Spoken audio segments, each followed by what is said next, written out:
का आस्था model UP की दशा और दिशा कैसे बदल रहा है, इसका एक और उदाहरण आपको राम नगरी अयोध्या से दिखाते हैं। अयोध्या में प्रभु श्री राम को विराजे 1 साल 1 महीना होने वाला है और इतने वक्त में कैसे राम मंदिर में यूपी की अर्थव्यवस्था की नई पटकथा जो है वो लिखी है, वो एक आप ये रिपोर्ट देखिए। ये अयोध्या है, प्रभु राम की नगरी, वो जगह जहां से रामराज की परिकल्पना ने सांस ली, वो धरती जहां से मर्यादा और पुरुषोत्तम दोनों ही नियमों ने सनातन की कीर्ति पूरी दुनिया में पहुंचाई। अयोध्या अब भी वही है, रामलला भी वहां विराजे हैं और अब अयोध्या पूरी दुनिया को भक्ति और आर्थिक शक्ति का नया कहरा पढ़ा रही है। एक दृढ़ इच्छा शक्ति के साथ निर्णय लेने की आवश्यकता है और निर्णय लिए रिजल्ट सामने आ गए। अयोध्या में आप मुझे बताइए, 1 वर्ष में 700 करोड़ रुपए का चढ़ावा अकेले मंदिर में आया राम जन्मभूमि। श्री राम चमत्कारों के देवता नहीं, वो कर्म के पुजारी थे। उन्होंने दुनिया को कर्म और धर्म के रास्ते चलकर देवत्व हासिल करने का रास्ता दिखाया। अयोध्या में पीएम मोदी और सीएम योगी की जोड़ी ने कर्म और धर्म को विकास के स्वर्ण रथ पर सवार कर ऐसा सर पर दौड़ाया कि अयोध्या का राम मंदिर दान के मामले में दुनिया के कई धार्मिक स्थलों से मीलों आगे निकल गया। जनवरी 2024 से जनवरी 2025 तक 700 करोड़ से ज्यादा का दान आया है। राम मंदिर देश में सबसे अधिक आय वाला तीसरा मंदिर बन गया है। 1 साल में राम मंदिर में 13 करोड़ से ज्यादा श्रद्धालुओं ने दर्शन किए।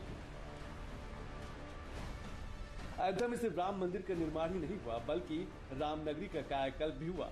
इंफ्रास्ट्रक्चर से लेकर कॉटेज इंडस्ट्री तक के विकास ने अयोध्या को विकास के पुष्पक पर सवार कर दिया है।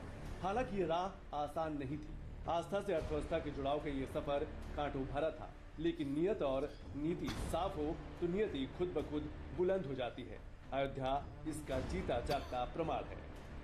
अयोध्या में सरयू जी में जो एक बार डुबकी लगाया और रामलला का दर्शन किया, ये मान करके चलिए कि वो फिर कभी भूलेगा नहीं उसके लिए पूरा जीवन, और यानी यह अविस्मरणीय होगा। और ऐसे ही प्रयागराज में श्रद्धालु कहीं से भी आ रहा है, एक बार उसने संगम में डुबकी क्या लगाई, जन्म और जीवन दोनों को लेकर के वह धन्य हो जा रहा है। उसके मुंह से बरबस हर गंगे का निकल करके वह अपने आप को धन्य धन्य समझ रहा है।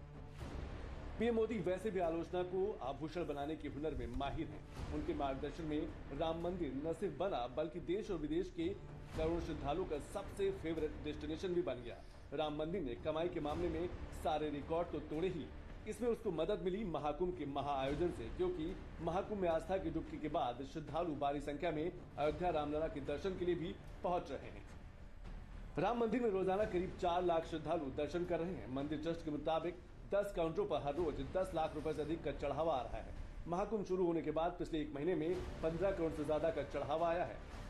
अयोध्या में जो श्रद्धालुओं की भीड़ जुट रही है, उससे सिर्फ अयोध्या ही नहीं बल्कि उसके आसपास के जिलों की इकोनॉमी पर भी बड़ा असर पड़ा है। आसपास के जिलों में छोटे छोटे व्यापारियों की कमाई भी बढ़ी है। तर्ज पर अयोध्या में आस्था और अर्थव्यवस्था का डबल इंजन दौड़ा है। वही मॉडल महाकुंभ में सरपट भाग रहा है। आस्था के तमाम केंद्रों के बीच अयोध्या और प्रयागराज देश के इकोनॉमी मॉडल में नई जान भी फूंकने का मंत्र बता रहे हैं। हम लोग अयोध्या की सड़कों को जब चौड़ीकरण कर रहे थे, विरोध करने वाले तब भी विरोध करते थे। अरे साहब, ये सड़क चौड़ीकरण करने की आवश्यकता क्या है? सिंगल लेन ही रहने दो, ये डबल लेन 4 लेन बनाने की आवश्यकता क्या? जब वहां पे इंटरनेशनल एयरपोर्ट बन रहा था अयोध्या में, तब भी उसका भी विरोध कर रहे हैं। लोगों का काम विरोध करना है, लेकिन उस विरोध के बीच से रास्ता निकाल करके पहले से ही एक दूरगामी सोच के साथ जब सरकार कार्य करती तब परिणाम आता है। आप अनुमान करिए, जो लोग उस समय विरोध करते थे कि साहब इस सड़क को चौड़ी करने की आवश्यकता क्या है, अब मैं जब अयोध्या जाता हूं पूछता हूं कि आवश्यकता थी कि नहीं थी, और कहते साहब अगर नहीं होता तो कहां इतनी भीड़ जाती। हमने कहा देखो यही होता है, हम लोग शुद्ध अंतःकरण से कार्य करते हैं तो परिणाम भी उसी शुद्ध अंतःकरण से सामने आता है। भारत में मंदिरों की अर्थव्यवस्था का अहम स्थान है। विकास में मंदिरों की अपनी अर्थव्यवस्था लाखों करोड़ की और जीडीपी में उसका योगदान भी बढ़ रहा है। ये सब मिलाकर देश की आर्थिक प्रगति का राजमार्ग बन रहा है। एनएसएसओ के आंकड़ों के मुताबिक धार्मिक टूरिज्म भारत की जीडीपी में 2.3% की हिस्सेदारी रखता है। टेम्पल इकोनॉमी सालाना करीब 3 लाख करोड़ रुपए की है। आंध्र प्रदेश की तिरुपति मंदिर की सालाना आय 1500 करोड़ रुपए से ज्यादा की मानी जाती है। केरल के पन्नाम स्वामी मंदिर की सालाना आय 750 करोड़ से ज्यादा की है। अमृतसर के स्वर्ण मंदिर की सालाना आय 650 करोड़ रुपए की है, जबकि वैष्णो देवी मंदिर में हर साल करीब 600 करोड़ रुपए का चढ़ावा चढ़ता है। वहीं शिरडी के साईं मंदिर की सालाना आय 500 करोड़ रुपए की है। आस्था और अर्थव्यवस्था की यही डबल इंजन रफ्तार प्रयागराज से लेकर अयोध्या तक इकोनॉमी को पैसों से सराबोर कर रही है। दरअसल उत्तर प्रदेश में राम भी हैं, कृष्ण भी हैं और शिव भी हैं। श्रद्धा की त्रिवेणी अब अर्थव्यवस्था में रफ्तार की गंगोत्री भी बनती जा रही है। और इस समय एक और बड़ी खबर आ रही है।